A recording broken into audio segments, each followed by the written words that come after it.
अस्सलाम वालेकुम friends, welcome back to Binte Saeed kitchen and life. Friends, आज फिर एक प्यारी सी सुबह का आगाज़ हो गया इस दुआ के साथ कि अल्लाह पाक हम सब का दिन खुशियों भरा गुजारे। जो बीमार है अल्लाह पाक उन्हें शिफा दे, और जो दूसरों के लिए बुरा सोचते अल्लाह पाक उन्हें हिदायत दे, आमीन। फ्रेंड्स, बस सुबह उठे, नाश्ता वाश्ता किया, हस्बैंड चले गए थे और मैंने सोचा कि हाउस हेल्पर आ गई है तो मैं भी थोड़ा काम कर लूँ। ऐसे ही होता है, कभी अपनी कबर्ड सही कर ली, कभी किचन में कुछ ऐसा, तो उसके साथ मिलके ना काम करते करते पता भी नहीं चलता है।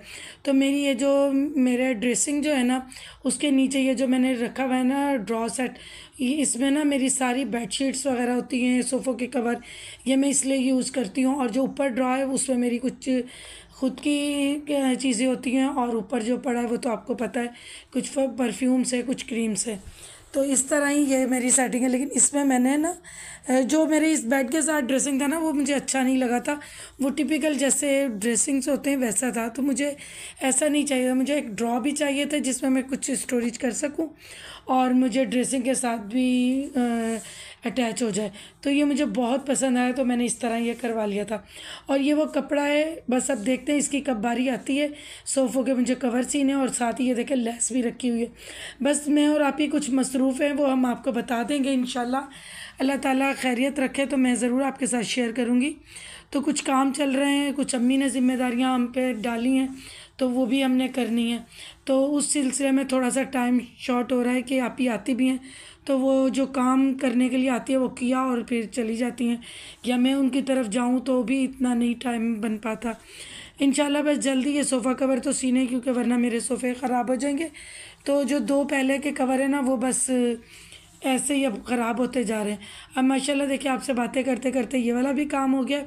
अब मेरी हाउस हेल्पर देखती हूँ वो क्या करती हूँ। और ना ये फ्रिज भी ना थोड़ा टाइम हो गया है कि मैंने नहीं साफ़ किया, वरना मैं 2 हफ्ते बाद 3 हफ्ते बाद थोड़ा थोड़ा क्लीन करती रहती हूँ। तो इस दफ़ा थोड़ी मसरूफ़ियत की वजह से मैं नहीं कर पाई। अब देखें कितनी बर्फ़ थी, तो मैंने सारा कुछ निकाला, और कुछ हाउस हेल्पर भी ये चीज़ उठा के किचन में रखा हो, वो उठा के रखा हो, तो वो अपने हिसाब से थोड़ी चीज़ें मैसी हो रही हैं। तो मैंने सोचा आज मुझे ये सेट करना है। तो मैंने आपके साथ कई बार शेयर किया है कि बेकिंग सोडा और सिरके के साथ मैं किस तरह फ्रिज क्लीन करती हूँ। वो मेरी वीडियोज़ हैं, 2 मैंने वीडियोज़ आपके सामने डाली हैं, तो वो आप देख सकते हो। अब देखिए ये नीचे वाला पोर्शन भी कितना मैसी हो रहा है, और ऊपर भी हो रहा है। तो मैंने कहा आज इसको अच्छे से मैं क्लीन कर लूँ, क्योंकि हमें ना होम टाउन में जाना है, हमें ज़रूरी काम है, तो उस वजह से तो सोचा कर लो। अब मैंने पूरा ये क्लीन कर लिया, ये देखें फ्रीज़र भी क्लीन कर लिया, और वही डस्टबिन वाले शॉपर मैंने बिछाए, क्योंकि ये नरम रहते हैं, ये चटकते बिल्कुल भी नहीं। जितना अच्छा आप शॉपर डालोगे ना, ये एक दिन के बाद ही वो ना टूट जाता है शॉपर कड़क होकर, ये कभी भी नहीं होता। और जहाँ से पानी निकलता है वहाँ मैंने थोड़ा होल बना दिया है, ताकि पानी ईज़िली नीचे पाइप में चला जाए। और नीचे वाला भी पोर्शन आप देखें मैंने बिल्कुल सेट कर दिया है, और सारी सब्जियां जो जो थी वो सेट करके रख दी हैं। और जो इस दफ़ा मैंने ऐसा किया, जो मीट पड़ा हुआ है ना, मटन का भी और जो चिकन का भी, तो वो सारा मैंने इस दफ़ा बॉक्सेस में कर दिया है। तो क्योंकि ना फिर वो अगर पैकेट्स में मैं कर रही थी ना, तो मुझे हो रहा था कि फिर ना कहीं ब्लड ब्लड इसका लगे। तो ये सारा, ये जो एक अलग से बॉक्स पड़ा है, इसमें मैंगो क्यूब्स हैं बच्चों के शेक के लिए, और जो बाकी है ना तो उसमें सारा मीट है। और ऊपर जो बर्फ़ी रखी है 2 किस्म की, ये मैं बच्चों को खीर वगैरह बना के देती हूँ, तो उसमें मैं ज़रूर ये बर्फ़ी डालती हूँ ताकि उनको हेल्दी चीज़ें मिलें। तो ये देखें बिल्कुल अब नीट एंड क्लीन हो गया। और अभी ये मेरे 25-26 दिन तो निकल जाएंगे, 1 मंथ तक, तो मुझे सुकून रहेगा, क्योंकि ये मैंने ख़ुद से अच्छे से साफ़ किया है। और इसी तरह ही है। और जो टॉप पर है वो टमाटर प्यूरी दोबारा फिर मैंने बनाई थी, वो भी है। और जो उसके नीचे बॉक्स है उसमें स्ट्रॉबेरीज है। और ये जो बेरी के पत्ते, ये मेरे घर हमेशा रहते हैं, आपको पता है। और बाकी मैंने ये टेरेस भी बिल्कुल अच्छे से क्लीन कर दिया है। इधर मैंने ब्लीच डाली थी, ब्लीच डाल के फिर मैंने अच्छे से धोया था। तो ये देखिए कितना नीट एंड क्लीन हो गया। और उसके बाद मुझे और बेटी को ज़रूरी काम से जाना था, तो इसलिए फिर हम लोग जा रहे हैं। और इसकी ये थोड़ी आदत है, कोचिंग छोड़ने जाऊँ तब भी, और वैसे हम कहीं जाए तो ये लिफ्ट में जॉगर ऐसे फंसा के आ जाती है, और लिफ्ट आ जाती है तो वो फिर जल्दी जल्दी पहनती है।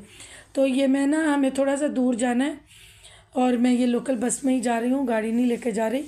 तो क्योंकि ना काफ़ी दूर भी है और सही से मुझे रास्ता भी नहीं पता, थोड़ा थोड़ा पता है लेकिन इतना कंफर्म नहीं पता। और थोड़ा जूलर के पास भी काम था तो लोकल बस में ही सेफ था, तो इसलिए फिर मैं गई थी क्योंकि ये काम भी अम्मी का ही था। फिर उसके बाद हम लोग आए तो मुझे इतनी भूख लग रही थी, बच्चों को भी लग रही थी, तो फिर मैंने सोचा क्या बनाए, तो मैंने चिकन बनाई थी। इतनी सारी चिकन थी, बच्चे खा ही नहीं रहे थे, तो मैंने आधी इसमें से निकाली और मैंने बेसन लिया और एक अंडा लिया, 1 चम्मच मैंने बारबेक्यू मसाले की डाली और उसको अच्छे से बैटर बना के, तो वही जो चिकन मैंने बनाई थी ना, उसी के पीसेस में निकाल के उनको इस तरह फ्राई कर रही हूँ। आप भी कभी इस तरह चिकन बच जाए तो आप बनाएं, इतना ये यमी स्नैक्स बन जाता है। तो हमने चाय के साथ ये खाया था, बच्चों को मैंने शेक बना के दिया था, अपने लिए मैंने चाय बनाई थी। तो थोड़ा टाइम था मेरे पास, मैंने सोचा कि सोफ़े के कवर भी चेंज करो, और ये मेरा बेटा ही करता है ज़्यादातर, या हस्बैंड भी, क्योंकि मुझसे इतनी देर झुका नहीं जाता ना, तो फिर ये बेटा कर देता है या हस्बैंड कर देते। तो अभी बेटे ने कहा था मम्मा मुझे दे दें, तो मैं खुद ही कर लेता हूँ। इनका ये फ़ायदा है कि सोफ़े ज़रा ना सही रहते, साफ़ सुथरे। और उसके बाद मेरी एक सिस्टर कह रही थी कि आप ये आपने किस तरह घी बनाया था, तो आप मुझे बताएं। मैंने शॉर्ट वीडियो डाली है, पूरे मतलब प्रोसेस जो मैंने किया था ना, ये मलाई से मक्खन बनाया, मक्खन से घी बनाया, ये मैंने शॉर्ट वीडियो में डाला है, आप वो देख सकते हो मेरे चैनल पर।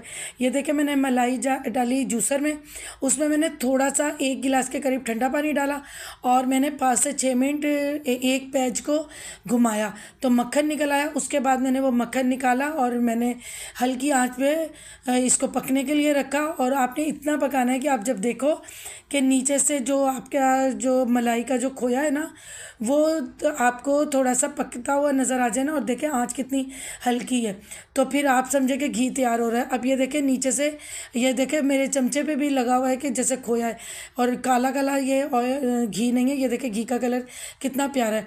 और जो मलाई का हम घी निकालते हैं ना, तो नीचे से जो खोया निकलता है वो आप निकाल के उसमें चीनी डाल के खाएं, बहुत ही मज़े का ये खोया बनता है।